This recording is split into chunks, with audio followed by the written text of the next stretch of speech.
Une personne en situation de handicap expulsée d'un restaurant, ce qui se passe ensuite choque tout le monde. Le restaurant chez Provence était animé ce soir-là. Les conversations résonnaient dans l'air, mêlées au tintement des couverts et au bruit des plats qui étaient apportés sur des plateaux. La douce lumière des lampes créait une ambiance chaleureuse, contrastant avec la fraîcheur de la nuit à l'extérieur. C'était un endroit prisé par les habitants, connu pour sa cuisine raffinée et son service impeccable. Luc Roulet, un homme dans la trentaine, franchit la porte accompagné de son amie Marie. Luc était en fauteuil roulant depuis un accident survenu des années plus tôt, mais cela ne l'avait jamais empêché de vivre pleinement sa vie. Son sourire sincère et son attitude positive avaient toujours touché ceux qui le connaissaient. Marie, une amie de longue date, était à ses côtés, tenant la porte ouverte pour qu'il puisse entrer. Dès qu'ils passèrent le seuil, les regards se tournèrent vers eux. La plupart des clients continuèrent leur repas, mais quelques-uns fixèrent Luc un peu plus longtemps, comme s'ils évaluaient silencieusement sa présence. Luc, habitué à ce genre d'attention, fit de son mieux pour ignorer les regards. Il était ici pour passer un bon moment avec Marie, et rien d'autre. « Bonsoir » dit Marie en s'adressant à Thomas, le gérant, qui se tenait près du comptoir d'accueil. Thomas était un homme d'une quarantaine d'années, vêtu d'un costume impeccable, son expression professionnelle mais distante. « Nous avons une réservation pour 2 au nom de Roulet. » Thomas parcourut rapidement son registre avant de lever les yeux sur eux. Son regard s'arrêta brièvement sur Luc, et il fronça légèrement les sourcils, un geste presque imperceptible mais que Luc et Marie remarquèrent immédiatement. « Ah, oui » répondit Thomas, hésitant. « Mais, je crains que nous ayons un problème. » Marie, surprise, plissa les yeux. « Un problème ? Nous avons réservé il y a une semaine. Vous saviez que nous venions ? » Thomas hocha la tête avec un sourire forcé. « Oui, mais notre espace est assez limité ce soir. Nous sommes complets, et, avec un fauteuil roulant, cela risque de compliquer les choses. Vous comprenez, n'est-ce pas ?» Le visage de Luc resta neutre, mais Marie sentit la colère monter en elle. Elle se pencha légèrement vers Thomas, son ton poli mais ferme. « Je vois plusieurs tables libres près de la fenêtre. Et il y a beaucoup d'espace pour passer. Où est le problème exactement ?» Thomas parut déstabilisé par la remarque. Il jeta un coup d'œil rapide vers les tables en question avant de secouer la tête. Ces tables sont réservées pour d'autres clients. Et puis, il serait difficile pour le personnel de se déplacer avec un fauteuil roulant ici. Luc leva une main pour interrompre Marie avant qu'elle ne réponde. Il parla d'une voix calme, mais avec une fermeté qui attira l'attention de Thomas. « Monsieur, nous sommes ici pour dîner, comme n'importe quels autres clients. Je suis certain que votre équipe peut trouver une solution. Nous ne voulons pas causer de problème, seulement profiter de notre soirée. » Thomas hésita, regardant autour de lui comme pour chercher un soutien invisible. Finalement, il haussa les épaules, comme s'il abandonnait l'idée de continuer à discuter. « Je suis désolé, mais je ne peux pas vous accueillir ce soir.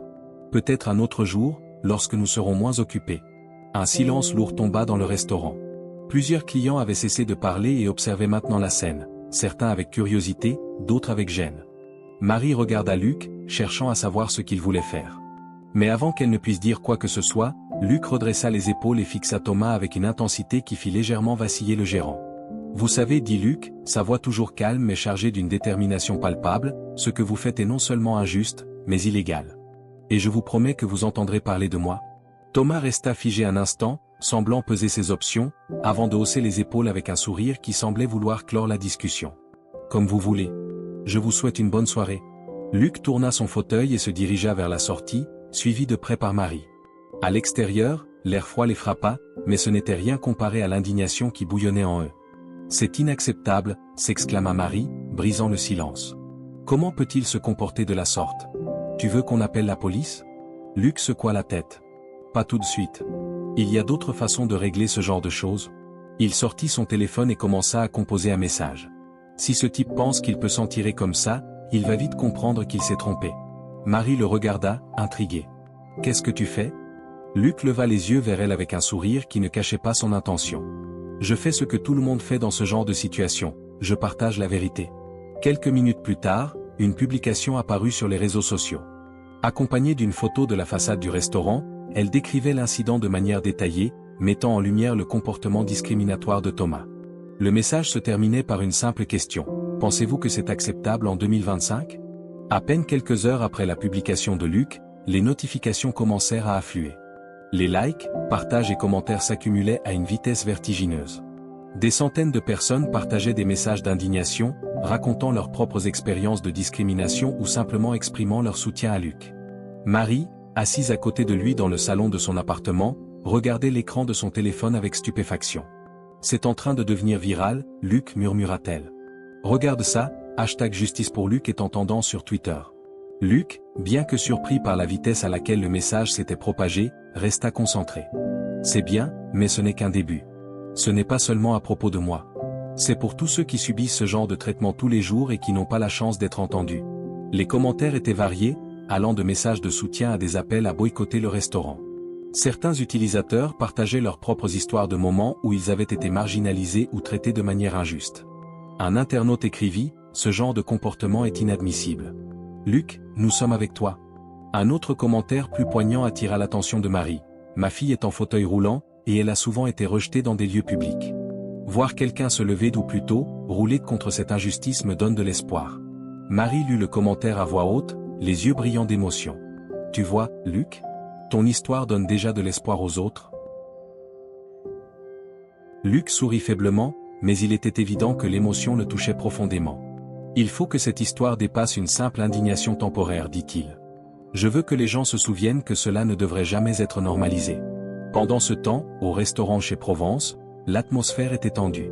Thomas, le gérant, avait aussi vu la publication de Luc et commençait à comprendre l'ampleur de la situation. Son téléphone ne cessait de sonner, et les employés semblaient nerveux. « Thomas, dit Sophie, une jeune serveuse qui travaillait au restaurant depuis quelques mois, avez-vous vu ce qui se passe en ligne? Les gens sont furieux. Certains appellent même pour annuler leur réservation. » Thomas, assis à son bureau avec un air irrité, leva la main pour l'interrompre. « Ça va se calmer, grogna-t-il. Les gens oublient vite ce genre de choses. Ce n'est qu'un buzz passager. » Sophie hésita, puis continua d'une voix plus basse. « Mais, vous ne pensez pas que vous devriez vous excuser? Cela pourrait calmer les choses. » Thomas se tourna vers elle, ses yeux lançant des éclairs. « S'excuser? Pourquoi? Pour avoir géré mon restaurant comme je l'entends? Je n'ai rien fait de mal. Ce type voulait juste attirer l'attention. Je ne vais pas m'abaisser à ça. » Sophie se mordit la lèvre, sentant qu'insister ne ferait qu'aggraver les choses. Pourtant, elle ne pouvait s'empêcher de ressentir un profond malaise face à la manière dont Thomas traitait la situation. Elle repensa au regard de Luc ce soir-là, à la dignité qu'il avait montrée malgré le traitement injuste qu'il avait subi. Le lendemain matin, les choses s'intensifièrent. Non seulement la publication de Luc continuait à circuler, mais plusieurs médias locaux avaient pris connaissance de l'affaire. Une chaîne de télévision régionale, Canal 7 Actualité, contacta Luc pour lui proposer une interview. Marie, toujours à ses côtés, l'encouragea. « C'est une opportunité incroyable. Tu devrais y aller. Raconte ton histoire, montre-leur pourquoi c'est important. » Luc hésita un moment. « Je ne veux pas que ça devienne juste une affaire personnelle. Je veux que ce soit plus grand que moi. » Marie hocha la tête. « Et c'est exactement ce que tu peux faire. Utilise cette plateforme pour parler de ce que tu ressens, mais aussi pour représenter tous ceux qui n'ont pas la voix que tu as aujourd'hui. » Finalement convaincu, Luc accepta l'invitation. L'équipe de Canal 7 organisa une interview en direct dans son studio, avec une présentatrice bien connue, Clara Dumont. Luc se prépara avec soin, réfléchissant à chaque mot qu'il voulait dire. Le jour de l'interview, Luc arriva au studio accompagné de Marie. L'ambiance était légèrement nerveuse, mais il sentit une vague de détermination l'envahir. Assis face à Clara sous les projecteurs, il se prépara à partager son histoire avec des milliers de téléspectateurs. Clara commença avec un ton chaleureux mais direct. « Luc Roulet, merci de nous rejoindre ce soir. Votre publication sur les réseaux sociaux a fait beaucoup de bruit. Pouvez-vous nous expliquer, dans vos propres mots, ce qui s'est passé ce soir-là au restaurant chez Provence ?» Luc hocha la tête, prenant une profonde inspiration. « Merci, Clara. Ce qui s'est passé ce soir-là n'est malheureusement pas une situation isolée. Je suis allé dîner avec une amie, comme n'importe qui. Mais dès que le gérant m'a vu, il a décidé que je n'avais pas ma place dans son restaurant. Il m'a donné des excuses sur l'espace, sur la gêne que mon fauteuil roulant pourrait causer, mais au fond, c'était une question de préjugés. Il ne voulait pas me servir parce qu'il ne voulait pas de quelqu'un comme moi dans son établissement. » Clara acquiesça, son expression grave. « Et comment vous êtes-vous senti à ce moment-là » Luc marqua une pause, ses yeux fixant un point devant lui. « Humilié. Mais plus que cela, j'ai ressenti une profonde tristesse. Ce n'est pas la première fois que je fais face à ce genre de discrimination, mais à chaque fois, cela me rappelle combien notre société a encore du chemin à faire pour accepter pleinement les personnes handicapées. » Clara continua, « Votre publication a été largement partagée. Vous avez reçu un soutien énorme, mais aussi des critiques. Certains disent que vous exagérez ou que vous cherchez l'attention. Que répondez-vous à cela ?» Luc haussa les épaules avec un petit sourire triste. « Ce n'est pas pour moi que je fais cela. Si je cherchais l'attention, je resterais silencieux et laisserais les gens oublier. Je parle pour tous ceux qui, comme moi, affrontent quotidiennement ce genre d'attitude et n'ont pas la plateforme ou le soutien pour riposter. Les téléspectateurs furent captivés par les paroles de Luc, qui parla avec une sincérité désarmante. À la fin de l'interview, Clara conclut: « Luc, vous êtes une inspiration pour beaucoup. Merci d'avoir partagé votre histoire. Nous espérons que cela ouvrira les yeux de nombreux Français. » En sortant du studio, Luc et Marie furent accueillis par une petite foule de personnes qui l'avaient reconnu. Certains voulaient simplement le féliciter, tandis que d'autres partageaient leurs propres expériences de discrimination. Luc passa un long moment à écouter, à discuter, à encourager ceux qui se sentaient marginalisés. Pendant ce temps, chez Thomas, les choses allaient de mal en pis. Les réservations continuaient de chuter, et les critiques en ligne pleuvaient. Le restaurant était désormais au centre d'une controverse nationale.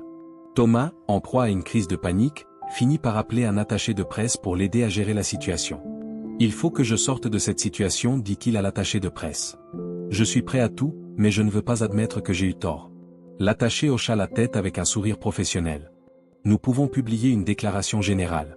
Quelque chose comme « Nous regrettons que cette situation ait été mal interprétée. » Chez Provence s'efforce d'accueillir tous ses clients avec le plus grand respect. Cela devrait calmer un peu les choses, mais ce ne fut pas le cas. Lorsque cette déclaration fut publiée, elle ne fit qu'alimenter la colère du public, beaucoup la qualifiant de non-apologie. La pression sur Thomas ne faisait qu'augmenter. Quelques jours après l'interview de Luc, la situation atteignit un point critique. La publication de Luc avait désormais dépassé les frontières régionales, attirant l'attention des médias nationaux et même internationaux.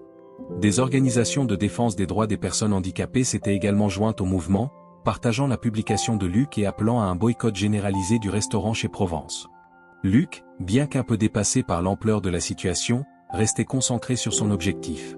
Ce n'était plus une affaire personnelle, mais une opportunité de mettre en lumière un problème plus large. Avec l'aide de Marie et de plusieurs militants locaux, il décida d'organiser une manifestation pacifique devant le restaurant pour réclamer des excuses publiques et un engagement à améliorer l'accessibilité et l'accueil des personnes handicapées. La nouvelle de la manifestation se répandit rapidement. Sur les réseaux sociaux, des centaines de personnes confirmèrent leur participation, et de nombreuses figures publiques exprimèrent leur soutien à Luc. Parmi elles, un député engagé dans la lutte pour les droits des personnes handicapées écrivit « L'histoire de Luc est un rappel brutal des défis auxquels les personnes en situation de handicap font encore face en 2025. Nous devons tous faire mieux. #Justice pour Luc ». Pendant ce temps, au restaurant, Thomas était sous pression comme jamais auparavant. Le personnel se plaignait des appels incessants de journalistes et des clients mécontents. Sophie, la jeune serveuse, observait silencieusement la situation. Elle savait que Thomas s'était mal comporté, mais elle hésitait à intervenir ouvertement. Pourtant, chaque jour qui passait, elle se sentait de plus en plus tiraillée entre sa loyauté envers son travail et son désir de faire ce qui était juste. « Thomas, dit-elle un soir alors que le restaurant était presque vide, je pense que tu devrais vraiment envisager de présenter des excuses. Ce n'est pas juste pour Luc, mais aussi pour le restaurant. Les gens veulent voir que tu es prêt à reconnaître tes erreurs. » Thomas secoua la tête avec exaspération. « Tu ne comprends pas, Sophie. Si je m'excuse, je reconnais que j'ai eu tort. Et si je fais ça, je perds le contrôle de la situation. Ce que je fais ici, c'est gérer une entreprise, pas organiser un débat moral. » Sophie sentit la colère monter en elle, mais elle se retint. « Ce n'est pas juste une affaire d'entreprise, Thomas. Ce que tu as fait affecte des vraies personnes. Tu as vu le regard de Luc ce soir-là? Comment peux-tu ignorer ça ?» Thomas ne répondit pas. Il se contenta de hausser les épaules avant de retourner dans son bureau, laissant Sophie seule avec ses pensées. Pour la première fois, elle envisagea sérieusement de quitter son emploi. Mais avant cela, elle savait qu'elle devait agir. Le jour de la manifestation, une foule s'était rassemblée devant chez Provence. Des pancartes colorées portant des slogans comme « l'égalité pour tous » et « les préjugés n'ont pas leur place ici » flottaient dans les airs. Luc, au centre de l'action, prit la parole devant les participants, sa voix amplifiée par un mégaphone. « Nous ne sommes pas ici pour détruire un restaurant, commença-t-il, son ton calme et déterminé. Nous sommes ici pour demander du respect et de l'égalité. Ce qui s'est passé ici n'est pas seulement un problème individuel. C'est un exemple des obstacles que des millions de personnes rencontrent chaque jour. Nous méritons d'être traités avec dignité, tout comme n'importe qui d'autre. » La foule applaudit bruyamment, et Luc sentit une vague d'émotion l'envahir. Il n'avait jamais pensé devenir la voix d'un tel mouvement, mais il comprenait maintenant l'importance de ce moment. À l'intérieur du restaurant, Thomas observait la manifestation depuis la fenêtre de son bureau. Son attaché de presse était à ses côtés, essayant de le convaincre de sortir et de parler à Luc. « Thomas, si tu ne fais rien, la situation va continuer à empirer, dit l'attaché. Ces gens ne partiront pas tant qu'ils n'auront pas obtenu une réponse. Et chaque minute que tu passes à les ignorer, tu perds davantage de clients. Mais Thomas était obstiné. Je ne vais pas céder à leurs exigences, répondit-il, croisant les bras. Ils veulent me forcer à m'excuser. Eh bien, ils peuvent attendre. Sophie, qui avait entendu la conversation, sentit qu'elle ne pouvait plus rester silencieuse. Elle s'approcha de Thomas avec une expression résolue. Thomas, si tu ne fais rien, c'est toi qui détruis ce restaurant, pas eux. Tu dis que c'est une question de principe, mais regarde autour de toi. Le restaurant est vide. Les clients ne reviendront pas si tu continues à te comporter comme ça. Thomas la regarda avec un mélange de surprise et d'agacement. Sophie, si tu ne peux pas soutenir mon entreprise, tu es libre de partir. Sophie sentit un œuf se former dans son estomac, mais elle ne baissa pas les yeux. Je crois que c'est exactement ce que je vais faire. Et avec ces mots, elle dénoua son tablier et le posa sur une chaise avant de quitter le restaurant. La manifestation continua pendant plusieurs heures, attirant l'attention des médias locaux et nationaux. Des journalistes interviewèrent Luc, des membres de la foule, et même des passants curieux qui s'étaient arrêtés pour observer. L'histoire était partout, et il devenait clair que le restaurant ne pourrait pas ignorer cette pression indéfiniment. Finalement, sous l'insistance de son attaché de presse et face à une pression grandissante, Thomas sortit du restaurant. La foule se tut en le voyant apparaître, et tous les regards se tournèrent vers lui. Luc, toujours au premier rang, fixa Thomas, attendant de voir ce qu'il dirait. Thomas prit un micro offert par l'attaché de presse et commença à parler. « Bonsoir à tous. Je comprends que beaucoup d'entre vous sont ici parce qu'ils se sentent concernés par ce qui s'est passé dans mon restaurant. Je tiens à dire que je regrette que cette situation ait causé tant de troubles. » La foule resta silencieuse, mais il était clair que beaucoup trouvaient ces paroles insuffisantes. Luc, prenant à nouveau son mégaphone, répondit calmement, « Ce n'est pas une question de trouble, monsieur Thomas. C'est une question de respect. Êtes-vous prêt à reconnaître que ce que vous avez fait était mal et que vous allez changer ?» Thomas hésita, son visage rouge de frustration. Mais face à la pression des regards et des caméras, il finit par céder. « Oui, ce que j'ai fait était mal. Je présente mes excuses à Luc et à tous ceux que j'ai pu blesser. Je m'engage à améliorer l'accueil dans mon restaurant et à suivre une formation pour mieux comprendre les besoins des personnes handicapées. » Un silence accueillit ces mots, suivi d'un timide applaudissement qui se transforma peu à peu en une ovation. Luc hocha la tête, satisfait mais conscient que ce n'était qu'un début. Quelques jours après la manifestation, le restaurant chez Provence semblait toujours figé dans une atmosphère de tension. Bien que Thomas ait présenté des excuses publiques, la controverse continuait d'avoir un impact sur son établissement. Les réseaux sociaux étaient toujours en effervescence, certains applaudissant son engagement à changer, tandis que d'autres restaient sceptiques quant à la sincérité de ses intentions. Luc, de son côté, était submergé par les messages qu'il recevait. Des inconnus lui envoyaient des témoignages, des mots de soutien, et des remerciements pour avoir osé parler. Mais il recevait également des critiques. Certains l'accusaient d'exagérer ou d'utiliser sa situation pour attirer la pitié. Luc lisait ces messages avec une certaine tristesse, mais il refusait de se laisser abattre. Marie, fidèle à ses côtés, l'encourageait constamment. « Tu sais, Luc, dit-elle un soir en parcourant les commentaires sur son téléphone, peu importe ce que disent ces gens. Ce qui compte, c'est l'impact que tu as eu. Regarde toutes ces personnes qui se sentent vues et entendues grâce à toi. » Luc acquiesça. « Je sais. Mais parfois, c'est difficile de ne pas se sentir épuisé. Tout ce mouvement, cette attention, ce n'était pas ce que je recherchais au départ. » Marie lui posa une main réconfortante sur l'épaule. « C'est peut-être épuisant, mais c'est aussi une chance. Tu as ouvert une porte pour un vrai changement. Et ce n'est pas quelque chose que tout le monde peut dire. » Luc sourit faiblement, reconnaissant la sagesse des paroles de son ami. Il se plongea dans son ordinateur, répondant à quelques emails, dont l'un provenait d'une organisation nationale de défense des droits des personnes handicapées. Il voulait qu'il participe à une table ronde sur l'inclusion dans les espaces publics. Luc sentit une bouffée d'émotion. Ce n'était pas seulement son histoire désormais. C'était devenu un mouvement. Pendant ce temps, Sophie, l'ancienne serveuse de chez Provence, avait pris une décision courageuse. Elle avait contacté un journaliste local pour partager son point de vue sur les pratiques du restaurant et le comportement de Thomas.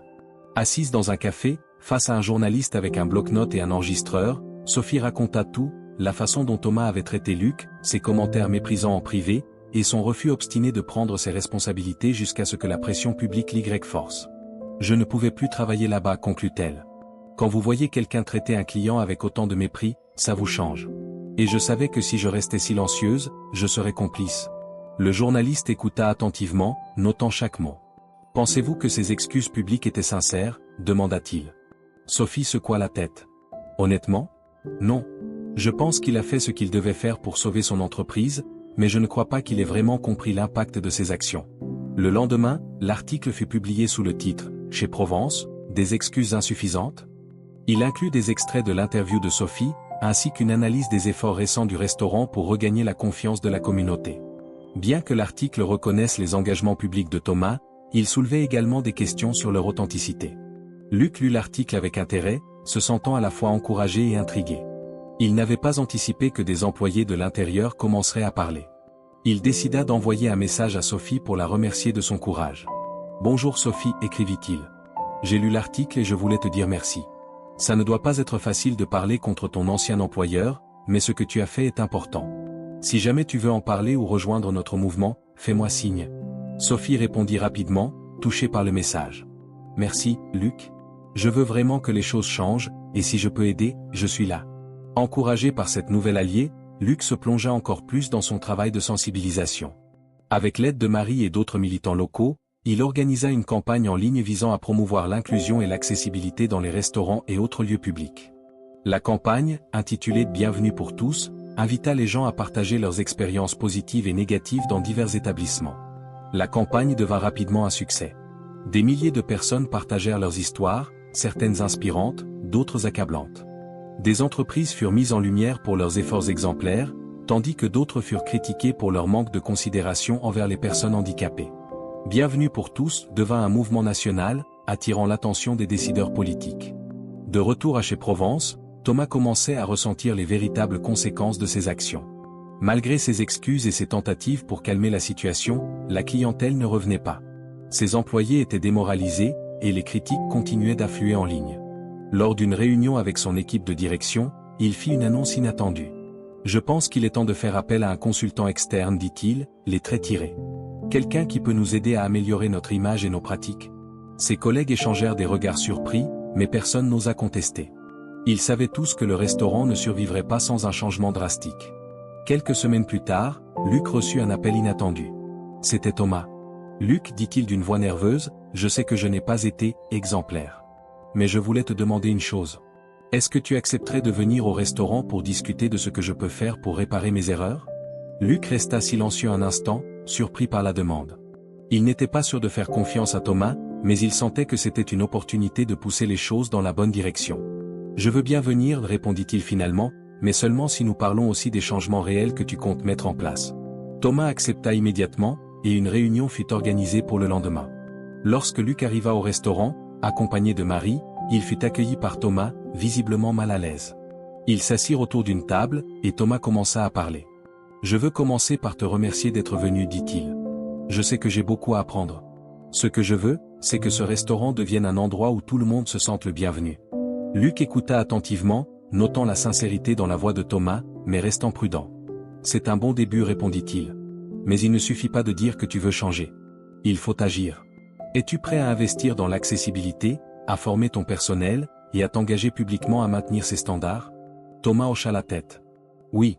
Et je veux que tu m'aides à mettre tout cela en place. » Luc échangea un regard avec Marie, qui lui fit un signe d'encouragement. « Très bien, dit-il. Mais je vais te tenir responsable. Et si jamais je vois que tu ne tiens pas tes promesses, je n'hésiterai pas à le faire savoir. » Pour la première fois, Thomas sourit, un sourire teinté de soulagement. « Merci, Luc. Je ferai de mon mieux. » Après leur rencontre, Luc et Thomas établirent un plan d'action détaillé pour transformer chez Provence. Ce plan incluait plusieurs initiatives, des formations obligatoires pour tout le personnel sur l'accueil des personnes en situation de handicap, des modifications architecturales pour rendre le restaurant plus accessible, et un engagement public à promouvoir l'inclusion dans les espaces publics. Thomas comprit rapidement que ces changements ne seraient ni simples ni bon marché, mais il était déterminé à prouver qu'il pouvait faire les choses correctement. Pour renforcer la crédibilité de ses efforts, Thomas accepta que Luc et une équipe d'experts en accessibilité supervisent chaque étape du processus. « Je veux que tout soit transparent, dit-il à Luc lors d'une de leurs réunions. Si je fais un faux pas, je veux que tu me le dises immédiatement. » Luc, bien qu'encore méfiant, commençait à croire en la sincérité de Thomas. Mais il savait aussi que les paroles devaient être suivies par des actes. « Ce n'est pas seulement pour ce restaurant, Thomas, lui rappela-t-il. C'est une chance de montrer l'exemple à d'autres établissements. » En parallèle, Luc poursuivait sa campagne Bienvenue pour tous, qui continuait de gagner du terrain. Grâce à la visibilité accrue, il fut invité à participer à une conférence nationale sur l'inclusion et les droits des personnes handicapées. Luc accepta avec enthousiasme, voyant là une occasion de porter son message à un public encore plus large. Lors de la conférence, Luc monta sur scène devant une salle comble. Des militants, des décideurs politiques et des professionnels de divers secteurs étaient présents, tous prêts à écouter son histoire. Luc commença par rappeler les faits qui avaient déclenché toute cette mobilisation. Ce qui m'est arrivé à Chez Provence n'est qu'un exemple parmi tant d'autres, déclara-t-il. Des millions de personnes dans notre pays font face à des barrières invisibles tous les jours, que ce soit dans les restaurants, les écoles, les lieux de travail ou les transports publics. Il ne s'agit pas seulement d'accessibilité physique, mais aussi d'un changement de mentalité. Nous devons reconnaître que l'inclusion ne profite pas seulement aux personnes handicapées, mais à toute la société. La salle explosa en applaudissements. Luc continua, partageant les progrès réalisés grâce à la campagne et appelant à un engagement collectif pour un avenir plus inclusif. À la fin de son discours, plusieurs participants vinrent le voir pour le remercier et lui proposer des collaborations futures. Pendant ce temps, au restaurant, les travaux de rénovation battaient leur plein. Les tables étaient réorganisées pour laisser plus d'espace entre elles, une rampe d'accès était installée à l'entrée, et des menus en braille étaient introduits. Thomas supervisait chaque étape, souvent aux côtés de Luc et des experts. Bien qu'il fût épuisé par la charge de travail et les coûts financiers, il commençait à ressentir une certaine fierté. Il voyait le restaurant se transformer non seulement physiquement, mais aussi en termes d'atmosphère et de valeur. Le personnel, initialement sceptique, montrait également des signes de changement. Sophie, qui avait quitté son poste mais continuait à suivre l'évolution de loin, fut surprise lorsqu'un ancien collègue l'appela pour lui raconter les changements. Thomas est comme un autre homme, lui dit-il. Il parle de respect et d'inclusion à chaque réunion. C'est comme si cette expérience l'avait vraiment changé.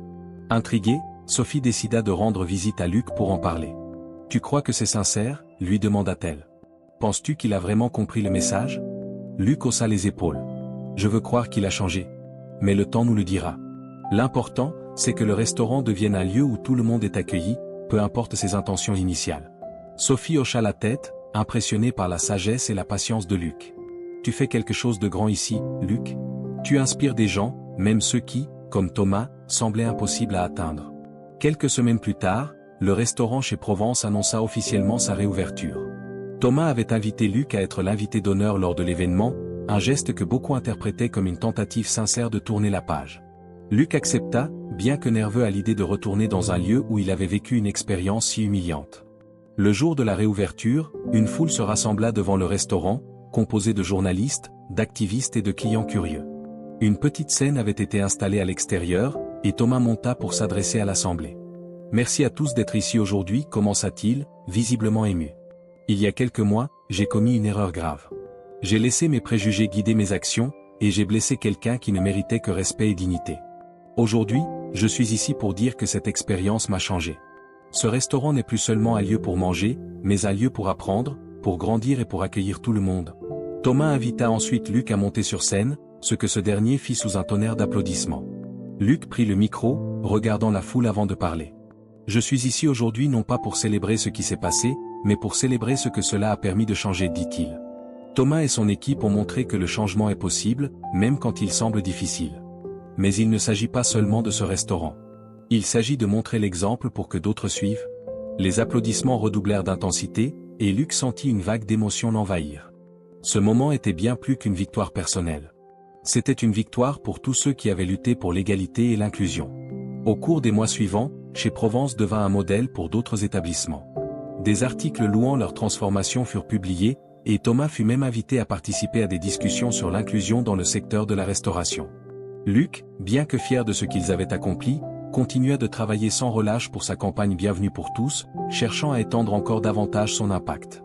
Un jour, alors qu'il recevait un prix pour son engagement, Luc repensa à la soirée où tout avait commencé. Il se rappela l'humiliation qu'il avait ressentie et la colère qui l'avait poussé à agir. Mais ce dont il se souvenait le plus, c'était la force qu'il avait trouvée en lui-même et dans ceux qui l'avaient soutenu. « Ce que j'ai appris, dit-il en acceptant son prix, c'est que même les moments les plus difficiles peuvent être transformés en opportunités de changement. Mais ce changement ne vient pas tout seul. Il vient de la persévérance, du courage, surtout, de la foi en un avenir meilleur. » Malgré les progrès réalisés, Luc savait que son combat ne s'arrêtait pas là. Sa campagne Bienvenue pour tous avait inspiré des milliers de personnes à partager leurs histoires et à plaider pour un monde plus inclusif, mais elle avait aussi mis en lumière l'ampleur des problèmes systémiques encore présents. Luc s'était fixé un nouvel objectif, amené des décideurs politiques à adopter des lois plus strictes en matière d'accessibilité et de non-discrimination. Un jour, il reçut un appel du député qu'il avait rencontré brièvement lors de la manifestation devant chez Provence. Ce dernier lui proposa de témoigner devant une commission parlementaire sur les défis auxquels les personnes handicapées sont confrontées dans leur vie quotidienne. « Luc, vous avez une voix puissante », dit le député. « Votre histoire a touché des millions de personnes. Si quelqu'un peut faire comprendre aux décideurs l'importance de ces changements, c'est vous. » Luc accepta avec gratitude, mais aussi avec un léger sentiment de nervosité. Il savait que parler devant une telle audience serait un défi, mais il comprenait également l'importance de cette opportunité. Le jour du témoignage arriva, et Luc entra dans une salle de réunion ornée de boiseries, remplie de députés, de journalistes et d'experts. Les caméras étaient braquées sur lui alors qu'il prenait place à la table des témoins.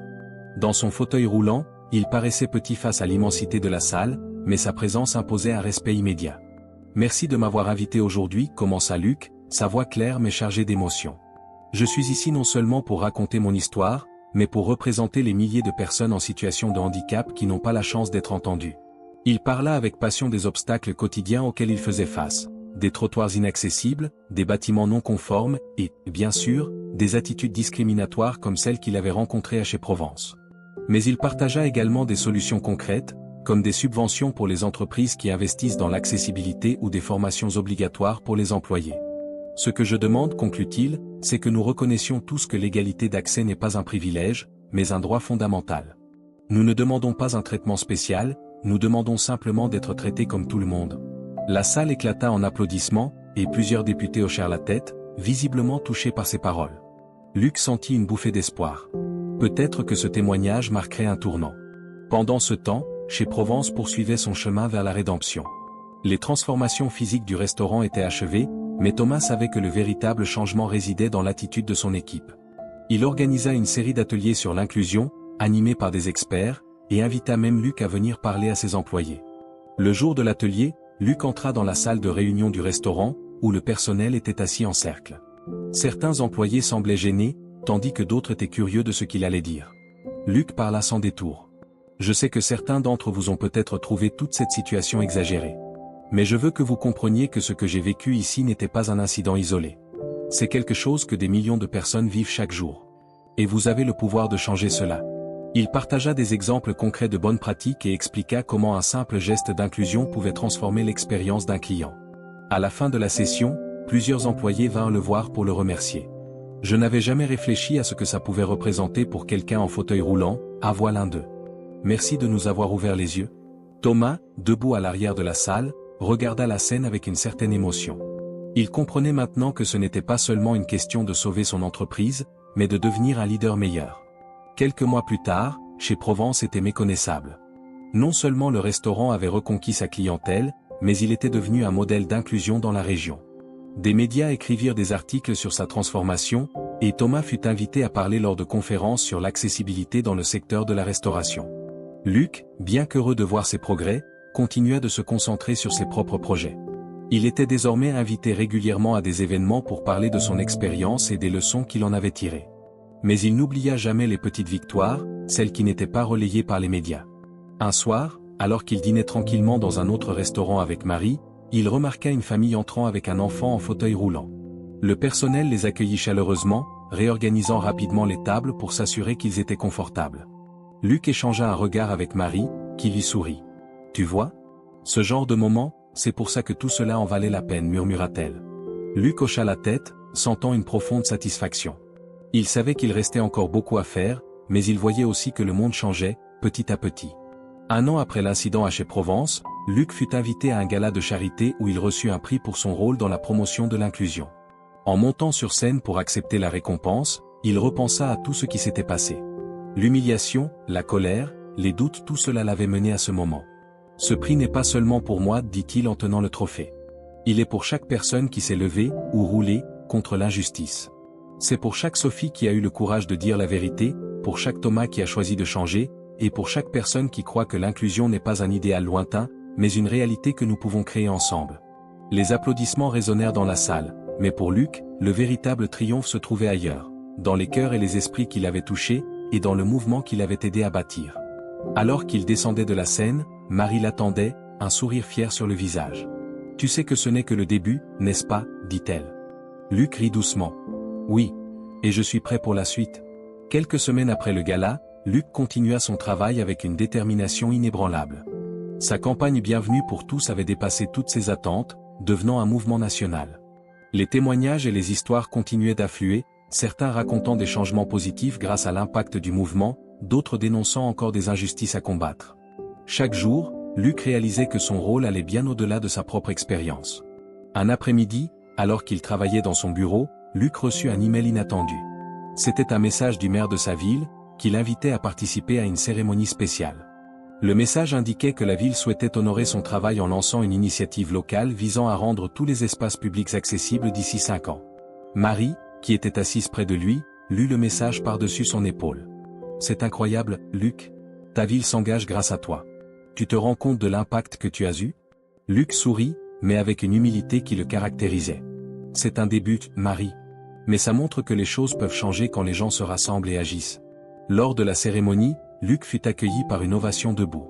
Sur scène, le maire annonça le lancement de l'initiative baptisée Accessibilité pour tous, un plan ambitieux qui inclurait des fonds pour la rénovation des infrastructures publiques, des incitations pour les entreprises privées, et des formations pour les fonctionnaires municipaux.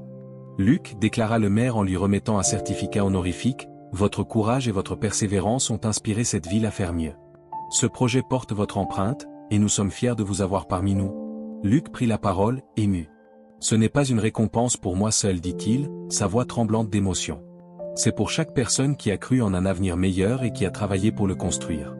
Je dédie ce moment à tous ceux qui se battent pour leur dignité, chaque jour. » Entre-temps, Chez Provence continuait à prospérer, transformé en un modèle de ce que pouvait être un espace inclusif.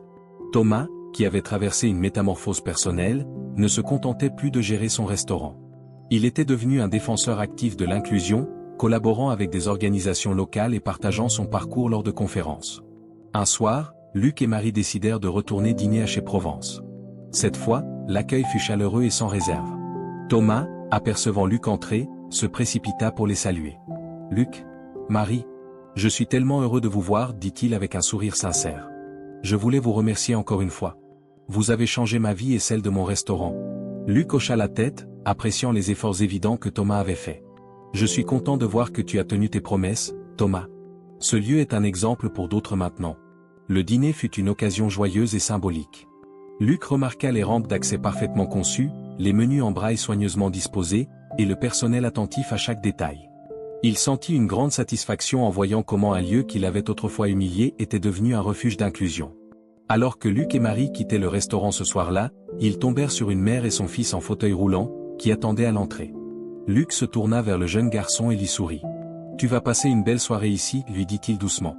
Crois-moi, tu es entre de bonnes mains. » La mère le remercia, visiblement émue. « Merci pour tout ce que vous avez fait, Luc. Vous avez fait de ce monde un endroit un peu meilleur pour des familles comme la nôtre. » Luc serra la main du jeune garçon avant de partir, le cœur léger. Ces moments, pensa-t-il, étaient la véritable récompense pour tout ce qu'il avait enduré. Au fil des années, Luc continua à inspirer des milliers de personnes à travers son travail.